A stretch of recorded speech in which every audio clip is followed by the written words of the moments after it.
Bismillahirrahmanirrahim. Assalamualaikum warahmatullahi wabarakatuh. Alhamdulillah wa syukurillah mitra-mitra kaum dangu sadayana urang masih kena tiasa patepang dangu deui tiasa sasarangan deui sok saros mung di Jomantara. Alhamdulillah dina dinten ayeuna urang neraskeun dihanca dongeng anu katunda dina dinten kamari jajar nasi kamileung dina dinten ayeuna teh bagian anu kana 50 nanya. Mudah-mudahan kene acara dongeng sunat sing ngajantenkeun panglipur kalabu pangabaramana hiburan kanggo mitra-mitra sadayana di mana bae ayana di sukalakna di siklukna anu sami-sami mika cinta tur mika resep kana seni budaya Sunda etang-etang mulai seni urang seni tradisional Sunda mitra sepertinya kalau tinggal waktu satunya yuyu urang dilajengkeun we dongeng sunat teh wilujeng kadangu.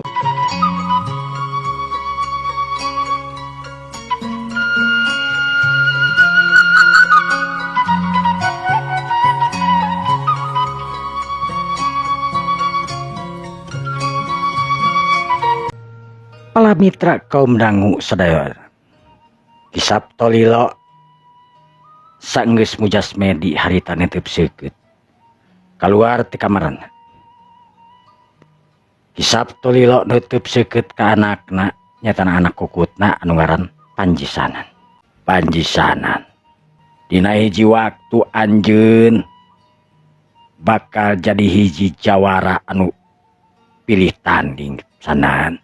Tapi nu matak aneh kunaon sisanan teu daekeun ngadahar sangu tawa masih keneh leutik aneh kisanan teh kunaon jeung teu daekeun ngomong teu daekeun ceurik ieu jelema teh.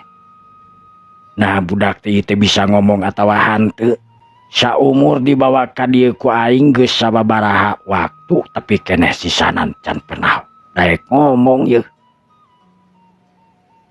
Nah sehat gitu iya budak teh.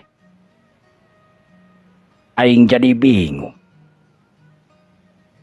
Geus rupa-rupa cara pikeun mere dahar dai susu mah geus puguh eueuh mah mungkin aing mere susu binatang ka anak ieu keur mah lahirna tina binatang dibere susu tina binatang beuki geblah-geblong ken. Aneh.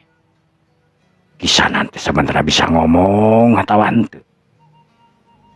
Kisap tolilo nu ngarasa bingung ku kalakuanna Panjisanan anu teu pernah ceurik teu pernah ngomong awakna oge anu beuki lila beuki gede wae lodan cacakan kakara sabaraha waktu manehna dibawa ka dinya ku manehna ku kisap tolilo. Tapi sanajan kitu loba kabingung loba kaanehan nu kajadian kisap tolilo hiji pandita hiji jalma anu pinuh ku pangaruh ilmu pamake jelas kayanana kisap tolilo nu tetep tenang tara gurung gusuh tapi sanajan kitu oge kisap tolilo pasti bakal narekahan sakuat tenaga sakamampuan naon anu dipimilik ku manehanana bakal diketerukeun pikeun ngubaran lamun teh mah Panjisanan aya kalai. Panjisanan anu keur sare awakna lir ibarat ngagedean keur sare teh kamari sagede kitu ayeuna sagede kieu nepikakeun kisap tolilo ngaburilekeun panona sabab tetela sandipana naon teh kisap tolilo encan jejeg sabulan manehanana mangihan tur ieu budak ajaib anu ngaranna Panjisanan anu dibere ngaran ku kisap tolilo. Ngajadikeun kisap tolilo bingung ti poe ka poe ieu budak ngagedean terus-terusan ngagedean. Budak anu kakara sababaraha encan jejeg sabulan aya di dinya. Orok beureum anu kokoronangan ayeuna geus katingali da bisa lumpat. Lain kur bisa lumpat. Sanajan lagrag ti saung eta budak teh eueuh cecel eueuh bocel aneh ajaib kacida ajaib. Kisap tolilo harita ngadeuketan kana awakna Panjisanan anu keur sare ngagebrak. Awak Panjisanan harita ditingalikeun direret ti luhur nepi ka handap. Calanana dibukakeun gebeg kisap tolilo harita ngagebeg sabab kisanan harita geus bersih. Ningali bujalna eta budak teh tetela eueuh bujalan. Kisap tolilo ngusap beungeutna bari ngesang. Aneh. Aya getaran anu rasana beda jeung budak-budak nu lain. Ieu budak teh karasa ngegeter kana hatena cikanan. Kana hatena kisap tolilo Panjisanan anu tetep ngagebrak we harita. Kulitik kakenca nyangigin. Katingali kisap tolilo dina tongong kisanan. Ayat tulisan Arab anu teuing saha nu nulis ngan anu jelas hal gaib mimiti muncul dina awak-awakna kisanan. Dina awakna panjisanan katingali pelebah tongongna ngajeblag ayat keris, gambar keris anu ditulisan ku Arab sapinuhna. Aneh, kamari aing ngamanian tur mawa ngojai ieu budak teh eueuh tulisan anu kararieu tapi ayeuna ujug-ujug aya tulisan Arab. Aya tulisan keris bari jeung ieu keris teh salapan eluk. Naon hartina? Kisap tolilo harita meureumkeun panona ilmu nujumna dipake dina waktu harita. Kisap tolilo neneda mujasmedi kanu mah kawasa. Menta pitunjuk deui wae. Sabab manehanana hubunganana sanajan make boga ilmu nujum, hubunganana tetep jeung Allah Azza wa Jalla. Kisap tolilo harita ngabeuntakeun panona bari gogodeg. Luar biasa. Ieu budak teh geus teu teurah kunaon-kunaon. Nah bener, ieu budak teh teu teurah kunaon-kunaon. Cik ku aing dicoba ieu. Kisap tolilo harita nangtung nu saterusna nyokot bedog anu ngagantung dina bilik. Bedog anu ngeberinya seukeut nakaranan. Paragi kisap tolilo ngalasuluh jeung sajabana. Eta bedog harita dicabut, seret bedog dicabut. Kisap tolilo harita nyokot buuk sababaraha lamar. Nu saterus dikeureut ku eta bedog, digeresel, dikitu, dikieu eta buuk tetep hasilna bedog anu seukeut teu mempan. Nepikakeun katingali aya hasip anu ngebul ipis tina eta buuk anu dikeureut. Dir ibarat ngeureut beusi lamun kitu mah. Ngahulang kisap tolilo tapi sanajan ngahulang kitu katingali marah maina paroman kisap tolilo. Luar biasa. Kakara aing saumur manggih budak bocah anu kawas kieu. Ieu bener-bener budak ajaib. Anugerah keur aing nu manggihanana ieu. Tapi kumaha lamun ayo budak nanyakeun saha bapana? Aing kudu ngajawab naon mah nyarek disebutkeun anakna sato mah. Anakna sapileuweung nyaetana banteng. Piraku. Tapi memang eta kanyataanana. Tapi moal mungkin ku aing dibejakeun ka si Sabtolilo. Sok sieun si Sabtolilo ngamuk. Pajarkeun aing ngabohong. Ah, dibejakeun teu nyaho we. Dibejakeun bener we. Aing mah si Sabtolilo papangih di leuweung we kitu geus bae mun semah engke geus gedena nanyakeun ka aing. Tapi aing kudu ngabejaan yen anak naon teh bapakna nu kudu diteangan teh hiji jawara nu kacida gagah saktina dina zaman ayeuna nu teu pernah ngelekeunana. Sugan kabuka tur diteangan ku eta budak da aing mah yakin geus gedena ieu budak bakal nanyakeun nu jadi bapa, bakal neangan nu jadi bapa. Tapi kumaha lamun ieu jawara teu ngaku bisa-bisa hancur lebur ieu, bisa-bisa perang jeung nu jadi bapa jiga nama. Tapi moal jiga nama. Ieu budak teh geus dibere papadon tina samerti keur lahir keneh. Urat-urat budak kahadean dina ieu budak teh. Jiwa kasatria anana geus ngagamarkeun je. Hiji keris anu salapan eluk ngajadikeun dan nunjukeun ieu budak teh ngabogaan aji kasakten anu hebat. Nu saterusna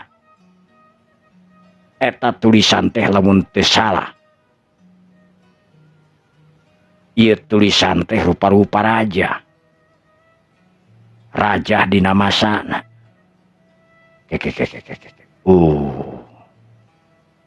Aya Raja Sulaiman. Waduh.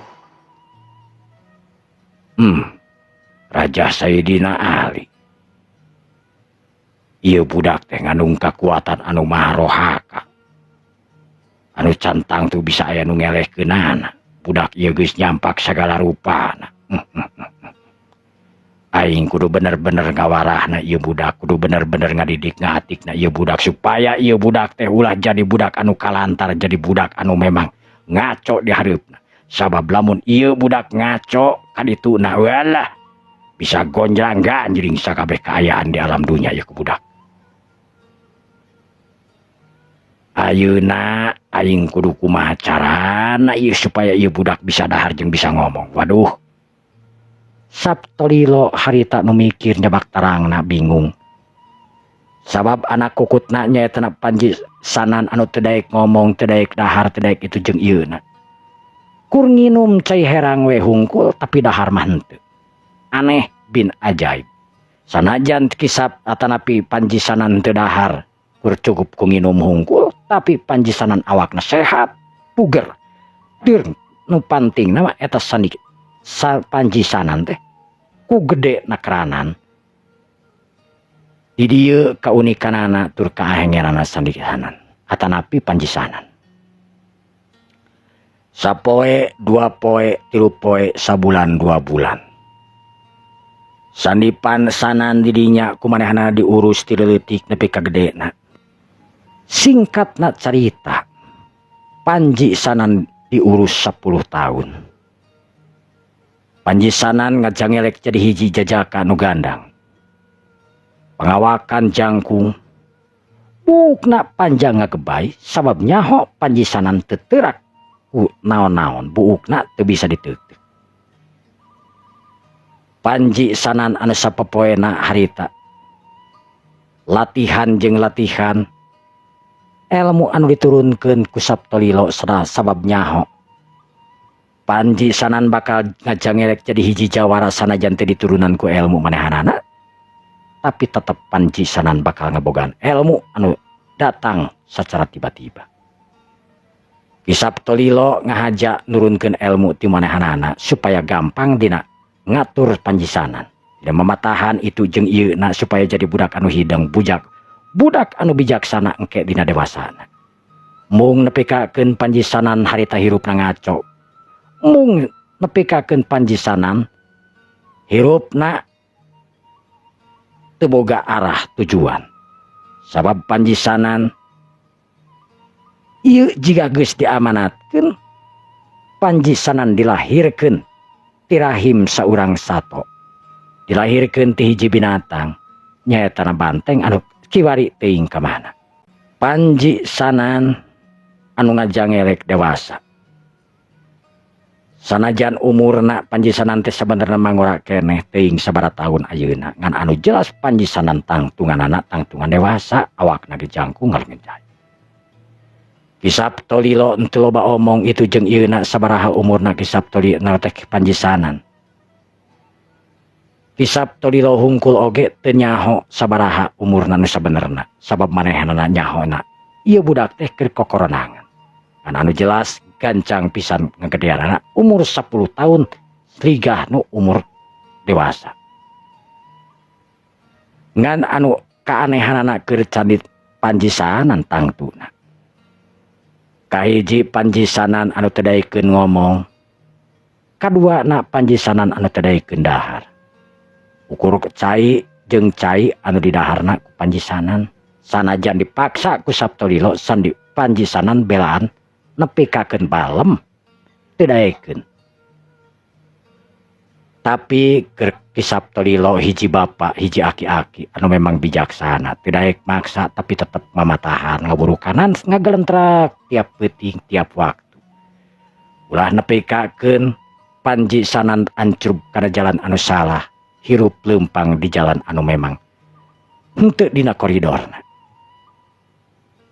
Di pepatahan ti mimiti ilmu agama na di pepatahan Panji Sanan di pepatahan dina salat na di pepatahan ngaji na di pepatahan nepi ka apikna keranan Panjo ante Saptolilo hiji pandita anu gagah tur sakti anu ngabogaan aji kapanditaan. Jelas temikeun Panji Sanan keluar ini tiap tapi tempatan lamun Panji Sanan encan masagi dina masalah agama. Sabab Panji Sanan dina pikiran Ki Saptolilo bakal jadi hiji jalma anu memang mimpin dina kakawasaan. Teuing. Jadi naon ngan anu jelas Panji Sanan dina waktu kahareupna cenah cek pikiran Ki Saptolilo bakal jadi hiji jalma anu memang mimpin dina sagala rupana. Dina hiji peuting Ki Saptolilo anu padu hareupan harita jeung anu jadi anakna Panji Sanan. Panji Sanan anu sapopoena harita sila anekak ngujas medi itu jeung ieu na sakumaha panitah nu jadi bapana tangtuna ilmu nujumna nu tangtuna mal turun ka saha tapi turunna ka sandi Panji Sanan aji kasaktian Saptolilo oge kabeh turunna ka Panji Sanan. Dina hiji peuting Panji Sanan anu sila anekak yang hareupan anu jadi bapak. Sedangkeun Ki Saptolilo anu netep seukeut buk anu panjang dibeungkeut, buk anu bodas ngagebay, jangot oge ngagapuy. Harita netep seukeut ka Panji Sanan. Panji Sanan, hidup ayeuna geus gede Panji Sanan. Hidup ayeuna geus masagi dina agama Panji Sanan. Mahade hidup bakal cicing wae di hiji tempat. Cicing wae dina hiji manhab. Ama lain arek ngajurungkeun ka hidup, ama lain arek ngusir ka hidup, tapi memang hidup kudu apal di dunia piluaran. Boga ilmu, boga pangarti percuma keur hidup lamun teu diarahkeun, percuma keur hidup lamun ieu ilmu teu dimanfaat. Panji Sanan harita ku tiba mangut we. Sebenarnya nama Panji Sanan teu bisa ngomong tapi tara ngomong. Dahar oge sebenarnya nama beuki tapi memang tara ditunjukkeun daharna beuki. Sasakali Panji Sanan osok dahar tapi henteu sarampus jalma-jalma biasana. Panji Sanan dahar lamun keur ukur lapar hungkul, nginum lamun keur haus hungkul. Tara ngahanyu asal beteung koreseun langsung we ngahajar nepi ka beak 3 piring. Teu Panji Sanan cukup sahuap 2 huap beres.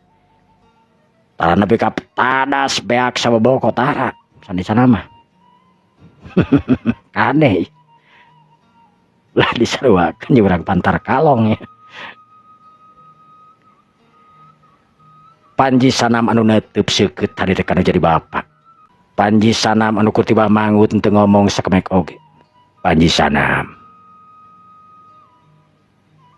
hidup hiji satria anu datang ti leuweung Sanan. Mantak ama ngemere ngaran teh Panji Sanan. Panji ngalambangkeun hiji umpulan kekuatan hidup anu aya dina diri hidup. Ngalambangkeun ciri hidup, cikal bakal hidup. Ngahaja ama ngaran merengaran ka hidup teh Panji. Sabab Panji teh hiji ciri bendera kapamingpinan. Sedengkeun ngarasanan sabab hidup ayana di leuweung Sanan di hiji leuweung anu genggong, hiji leuweung anu pinuh misteri leuwih pinuh ulah langse, hiji leuweung anu bahaya hidup cicing di dieu jeung ama kasep.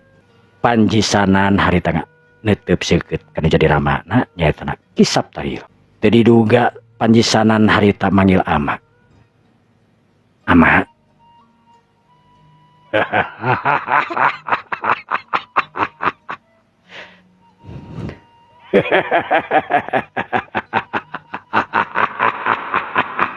Kunaon ama gumujang? Panji Sanan ama bingung ama kaget amalinglung sabab hidup teu daek ngomong sugan teh. Pamikiran dina pikiran ama teh kunaon hidup teu daek ngomong teh sugan teh memang aya kalainan keur diri hidup. Ama hariwang ama salempang tangtuna hiji jajaka kasep hiji satria nu gagah tapi teu bisa ngomong tapi buktina ayeuna hidup manggil ama. Saumur hirup kakara sakali ama dipanggil unu jadi anak ku hidup panjisanan.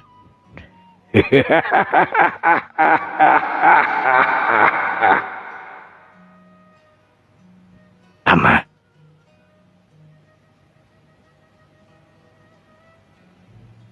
panjisanan ngaturkeun semap kanggo ama. Nah, make jeung ngaturkeun sembah ibarat ngomongna raja tawa satria dengan hidup teh. Ama saterasna panjisanan kedah kumaha.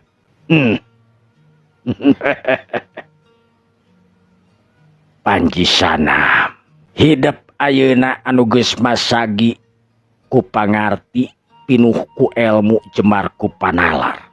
Ilmu lamun teu dipake bakal bermelit kana diri sorangan. Pangarti lamun ku urang teu dipake teu digunakeun nu tangtuna bakal malines kana diri urang sorangan, bakal katanyaan ku pangarti eta sorangan di yaumul akhir dipake kana naon. Gunakeun eta pangarti secara bijak. Maksud ama secara bijak. Kasep sanajan ilmu panemuh jampe pamake ama henteu luhung, tapi saeutik gedena ama nurunkeun ilmu ka hidup nepi ka koredas teu nyesa dina awak ama. Hiji pamenta kolot, hiji pamenta bapak kanu jadi anak. Gunakeun ilmu ama, ilmu hidup anu geus dicangking dina diri hidup teh kana kamaslahatan, kana kahadean. Ieu pepeling ti ama. Sabab ama teu boga harta, sabab ama teu boga bana, boga ilmu satetes oge tetep ama teh kudu nularkeun kahadean ngalewatan ilmu anu dibawa ku hidup kasep. Janten panjisanan kedah kumaha mah. Wayahna kasep hidup kudu ninggalkeun ieu di tempat. Ama lain ngusir, amanya ka hidup. Ama rek ngabejakeun hiji lalangse anu memang can kanyahuan ku hidup. Maksud ama lalangse naon ama? Panjisanan sabenerna sajujurna ama henteu ditutup moal arek nutup-nutup jati diri hidup kasep. Sanajan ama can apa sapinuhna hidup nu sabenerna kapanggih ku ama dina waktu hidup keur leutik keur orok kokoronangan di hiji leuweung nyaeta di leuweung ieu keneh nu matak hidup disebutan ku ama sanan sabab hidup teh manggih di ieu leuweung sana. Maksud ama panjisanan lalangse nu can buka-buka nu can dikanyahokeun ku ama sapinuhna nyaeta saha sabenerna bapak hidup. Saha ama merentahkeun ka hidup teangan bapak hidup hiji jawara panggagahna di zaman ayeuna nu can dikanyahokeun ku ama. Saha ieu jawara nu dimaksud? Panjisanan hari tanggal ngahulang ngaraga menang bari ngerungkeun panona, ngerungkeun halisna menepung. Panjisanan yes ulah jadi pikiran ama ngahaja mukakeun ieu lalangse ngabejaan ka hidup supaya hidup dina akhirna engke papangih jeung nu jadi kolot, papangih jeung keluarga hidup. Ama yakin sanajan jalan anu luka liku bulak belok, tapi akhirna hidup tetap bakal bisa mangih ka keluarga hidup, khususna bapak hidup. Hidup ayeuna kudu kaluar ti ieu pileuweungan. Emang kunaon ama? Nu tadi teh ya ku ama geus disebutkeun. Hidup anu boga pangarti bakal mebermelit ka diri sorangan lamun pangarti hidup teu digunakeun. Pangabisa nu tangtuna kudu diamalkeun ku hidup.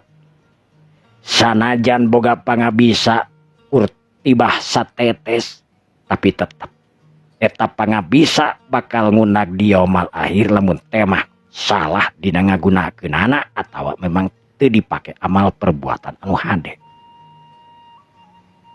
Janten jadi hidup wayahna ama tadi oge lain ngusir ka hidup kasep. Hidup kudu lunta ti ieu padumukan anu jadi karang pamidangan hidup nu ngagedekeun hidup ieu leuweung anu geus mupuk aji kasakten kemampuan hidup di ieu leuweung sanan.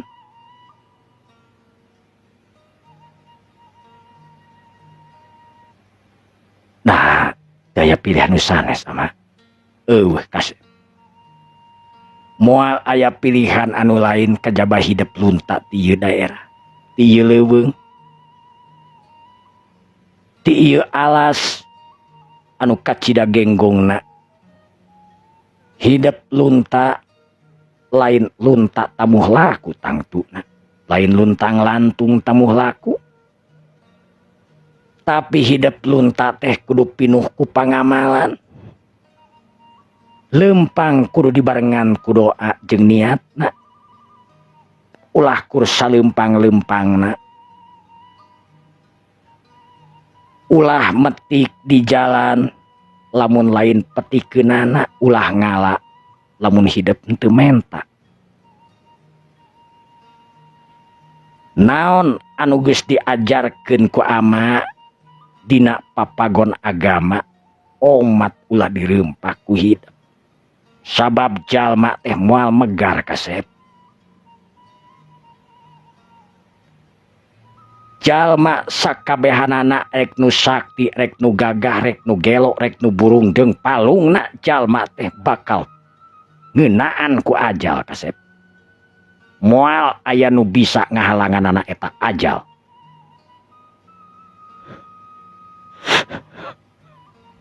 Ampun ama.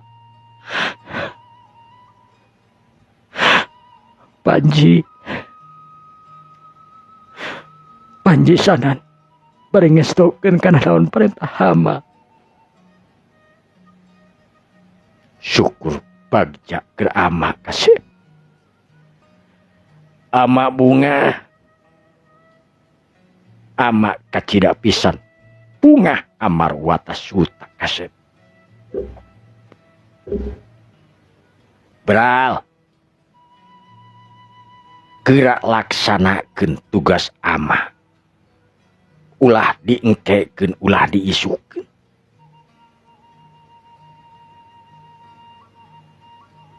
Ama nyaah, ama dedeh kan jadi anak. Daerah panji angkat ama ayeuna. Apan ama cikene geus ngomong tong diisukeun, tong diengkekeun. Berarti ayeuna sanggeus ama mere papagon ka hidup. Omat pamenta ama ulah arek ngalanggar kana papadon anu geus diajarkeun ku ama. Ilmu nu ku hidup dicangking ayeuna manfaatkeun, gunakeun kana kahadean. Ulah neangan musuh tapi kudu neangan baraya. leuwih hade ini daripada urang ngaladenan nu teu puguh sanajan eta wani kasebutna.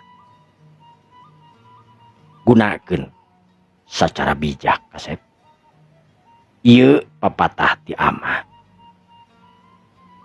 Ulah arek mikiran ama, kumaha ama itu jeung ieuna. Hidup kudu lempeng kana jalan anu memang keur disorang ayeuna. Bral, ama ngadoakeun. Ama ngajajab ku doa ka hidup. Ama teu bisa mahana naon jeung naonna iwalti. Amanat ama anu kudu dijalankeun.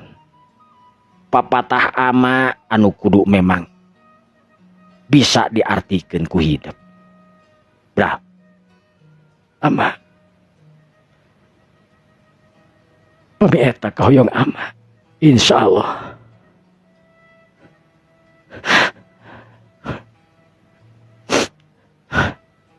Panji baris ngalaksanakeun ama. Syukur bagja aku manjangan kasep. Cuk, didoakeun ku ama. Mangkat ayeuna keneh. Subhanga ama. Assalamualaikum. Waalaikumsalam.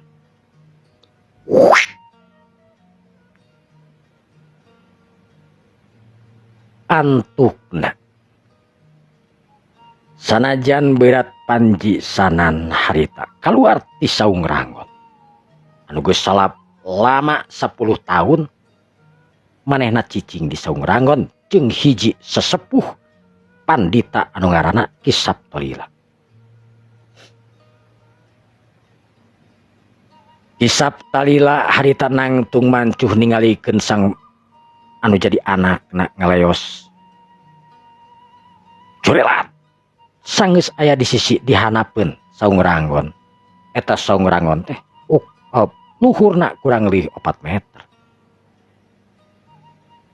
Panji Sanan teu ngareret deui kana jadi kolotna, teu ngareret deui ka padumukanana sabab eta parentah nu jadi kolotna, parentah anu jadi padumukanana tangtuna nu kudu ninggalkeun eta tempat.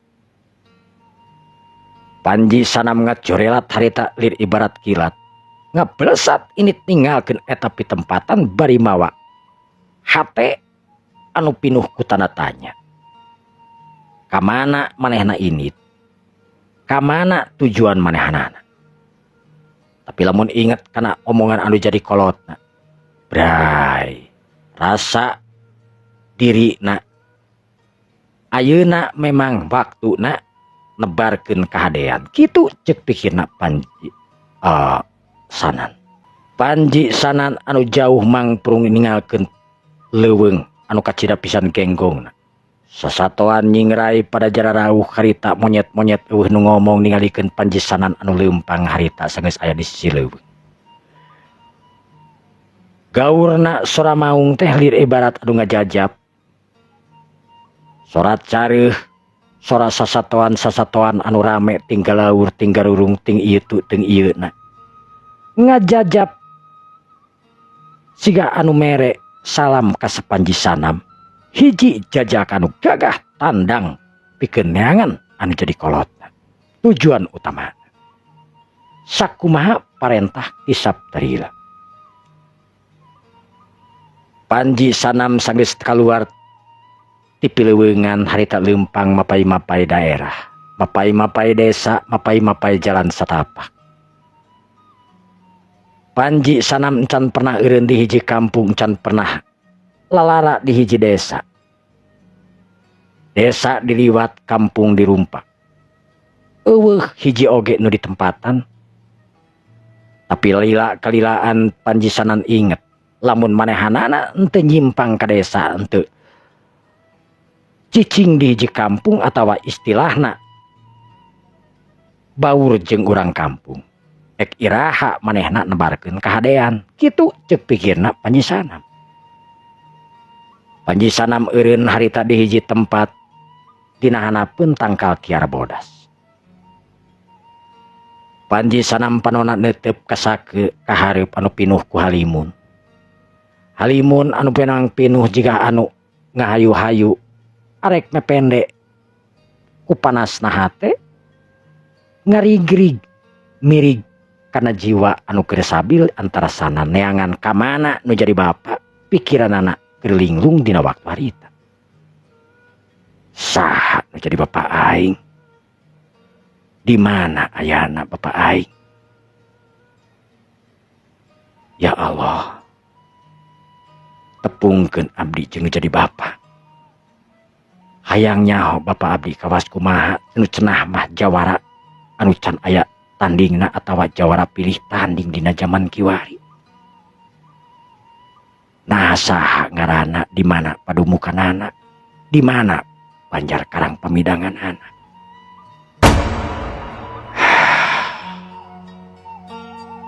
Panji Sanam harita anu nangtung mancuh sanggeus diuk ningali kaluhur panon poe anu geus mayungan hartina Panji Sanam kudu ngalaksanakeun parentah agama anu nitah salat 5 waktu dina waktu harita dimimitian nyaetana ku salat subuh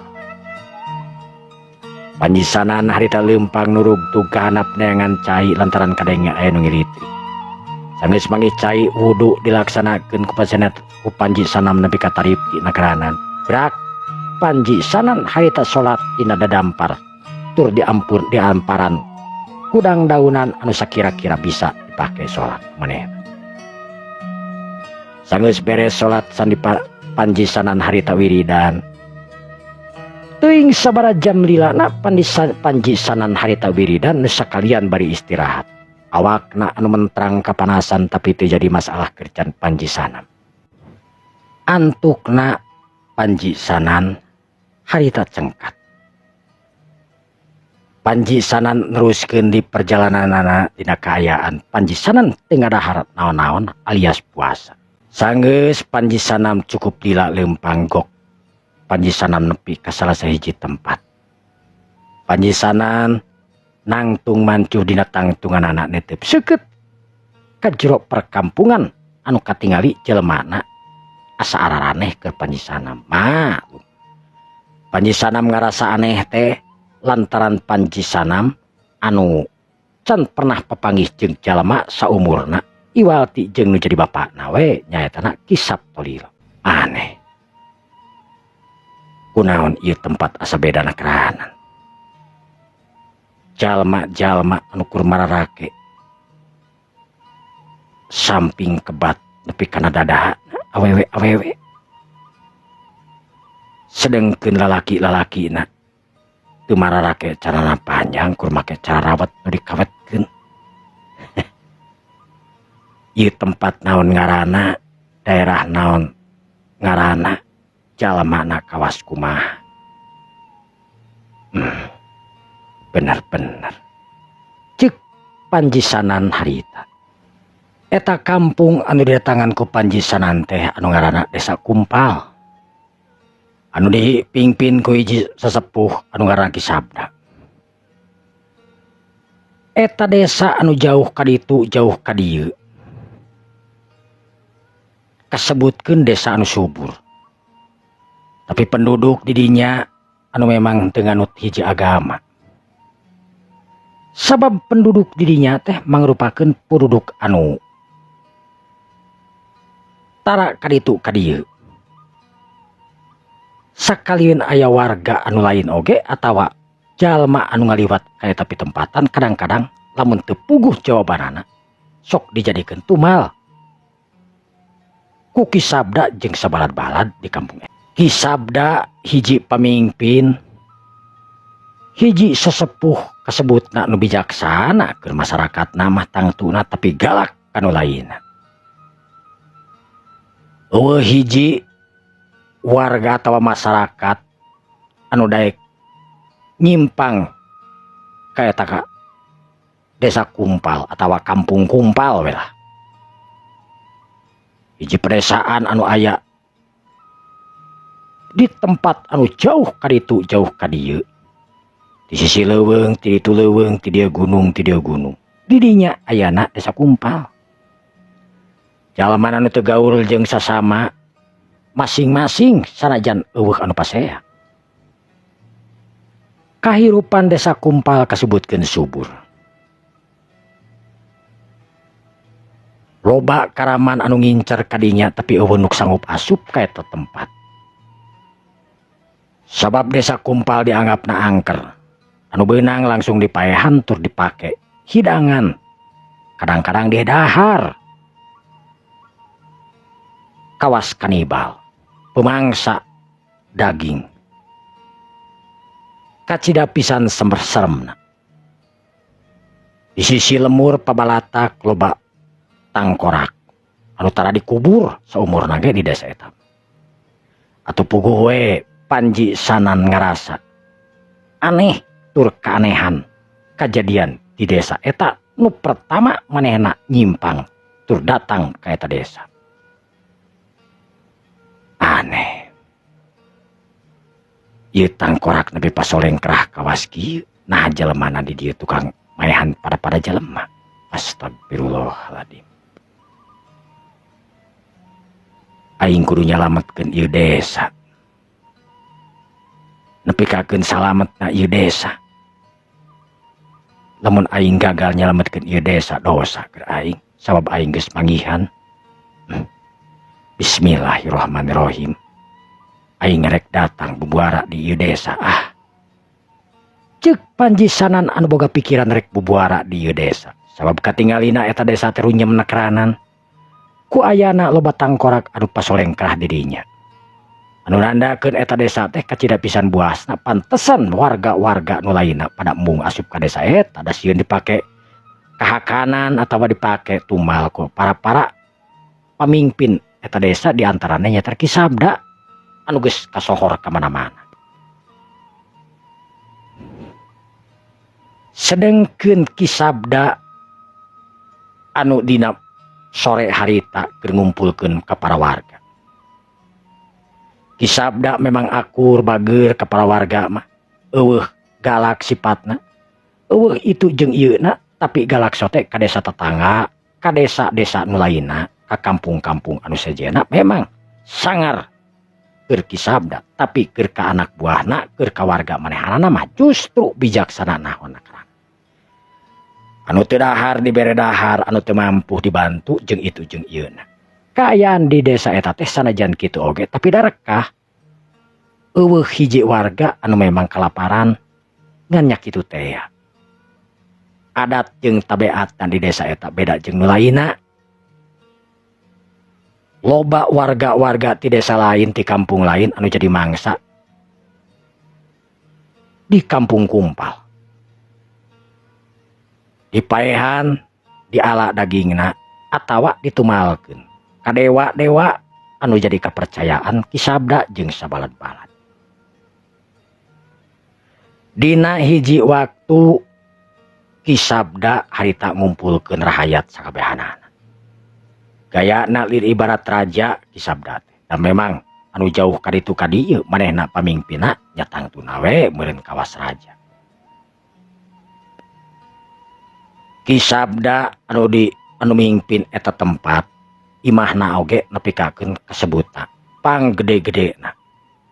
Penjagana loba lir ibarat prajurit we ti karajaan padahal mah da lain karajaan. Mantak arek teu sieun kumaha para karaman asup ka dinya. Loba karaman anu teu nyaho sujutanana, loba karaman anu teu apal seluk-belukna asup ka daerah dinya nu tungtungna jadi mangsa urang dinya.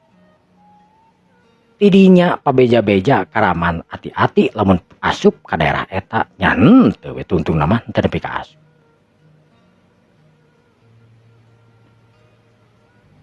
Para rahayat urang Kumpal sakabehna. Ulah Ki Sabda ngaja ngumpulkeun anjeun sakabeh sabab aya perkara anu rek dibejakeun ka para rahayat desa Kumpal yeuy.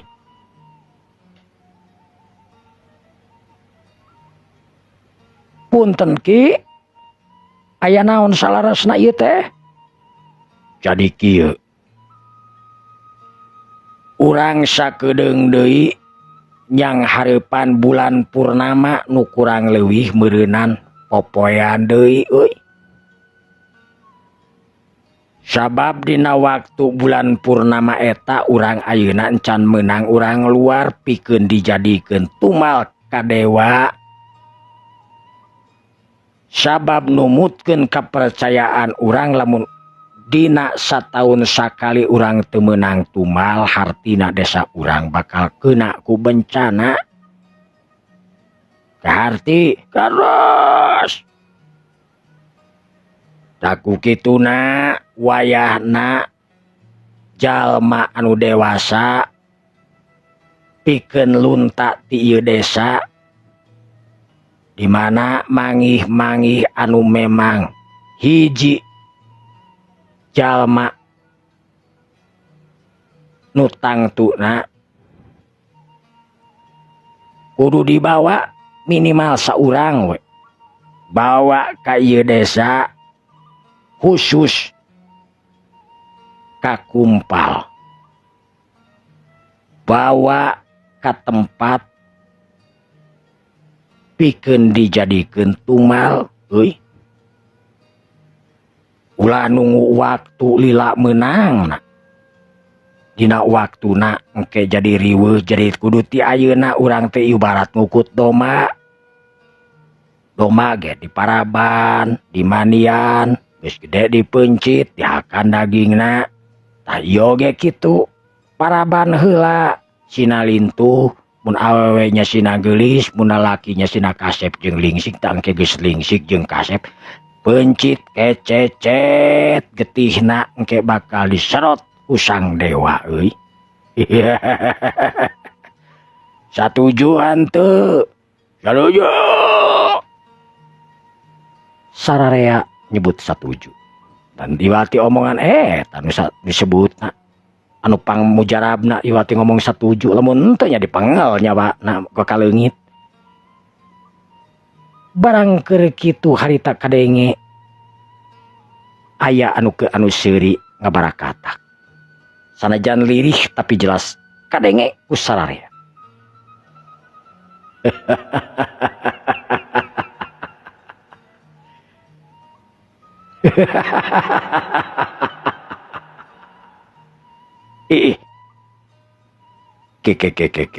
Kadenge ku si laing sararea kuping eta nu seuri teh boa-boa dewa kitu atoheun meureunannya mohon keun sina seuri ari atoheun mah dewa dina waktosna parantos bakal parakal disiapkeun sasajen jeung hiji jalma nu baris dipengel nyawana dipengel beuheungna dicabut nyawana kantu nyedot getihna we salira dewa mah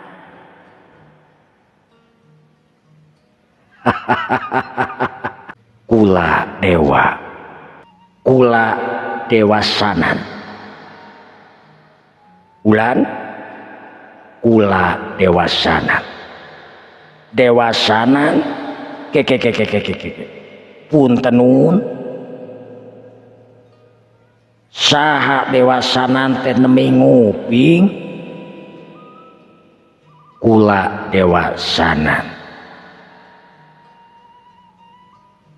atawa bisa disebutkeun panjisanan ulu nanya da kamari mah abdi teh sanes kadewasanan praosan mah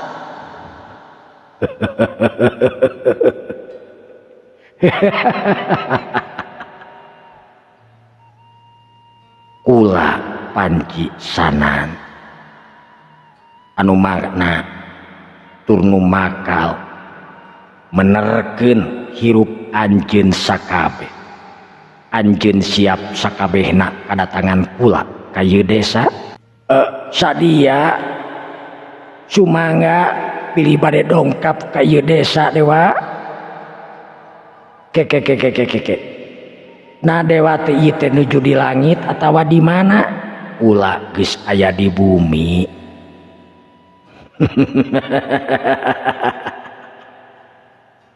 ulah geus aya di bumi teu jauh ti anjeun sakabeh. Hei rakyat nu dicandi kanyahokeun ngaranna naon ieu ngaran tempat jeung kampung teh karang pamidangan anjeun sakabeh. Aduh ampun Gusti Dewa, ieu tempat teh nu disebatna Desa Kumpal. Pamimpinna saha? Jisim abdi Gusti Dewa, wasta Kisabda. Kisabda dunya ayeuna memang kawas kieu Kisabda. Sesembahan anjeun teh naon Kisabda? Ampun Gusti Dewa, kapanan ka Gusti Dewa Kisabda geus salah kaprah. Sabab Kisabda sarua jeung kula manusia. Nah anjeun geus papanggih, geus pernah panggih jeung eta ngaran dewa teh. Teu acan Gusti panjisanan lamun can panggih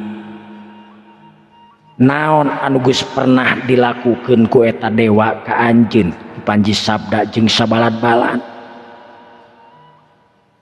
Ampun Gusti sanan, abdi tos dipasih kahirupan, abdi tos dipasihan kajayaan, abdi tos dipasihan tatanen anu mucekil, kampung anu kasebatna Kemahripah Loh Cinawi Gusti saben panjisanan. Percaya anjeun, percaanten Gusti.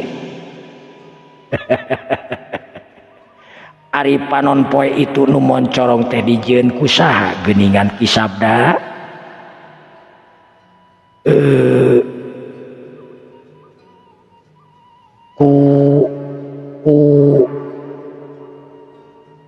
Usaha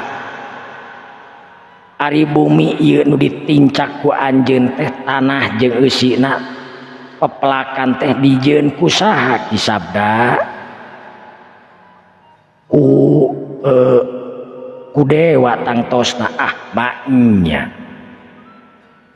Ari Kisabda dijieun ku saha? Manusa sakabehna dijieun ku saha Kisabda?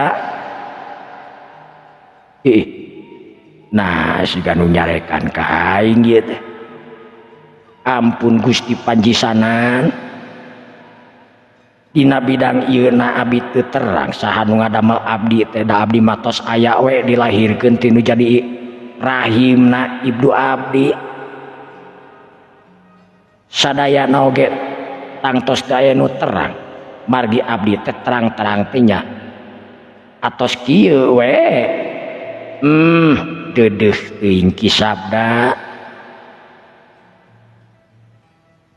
Bener anjeun sakabeh jigana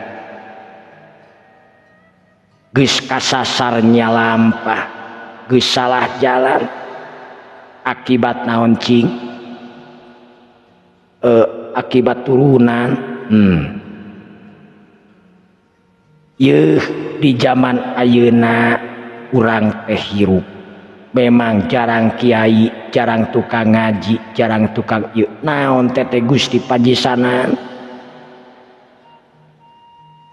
Hayang anjeun papanggih jeung kula tangtos panji, kula hoyong penak sareng anjeun panjisanan. Sabab salami kula nganut ka para dewa, ngagusti ka para dewa. Jisim abdi sadayana ieu teh can kantos penak sareng namina dewa di mana ayana. Saban taun nyuhunkeun jatah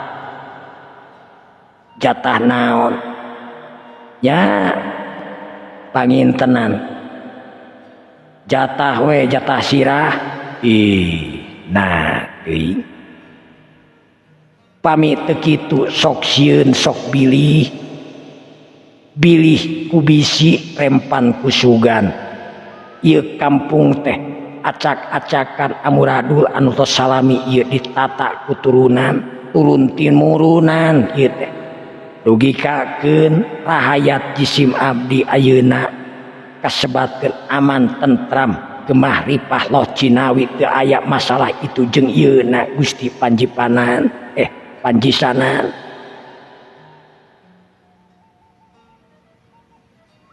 dunya memang dunya urang hirup teh pikeun maot kisabda sakabeh jalma anu hirup bakal kakeunaan ku pati atawa ku ajal kisabda sumuhun Panjisanan ngarti kadinya ngartos moal aya hiji jalma anu hirup na langgeng di alam kamanusaan atawa di alam dunya dina hiji waktu bakal dijemput kuno rahayu dipanggil ku Sang Hyang Widi pikeun ngahadap ditanya pertanggungjawaban hirup di alam dunya teh kawas kumaha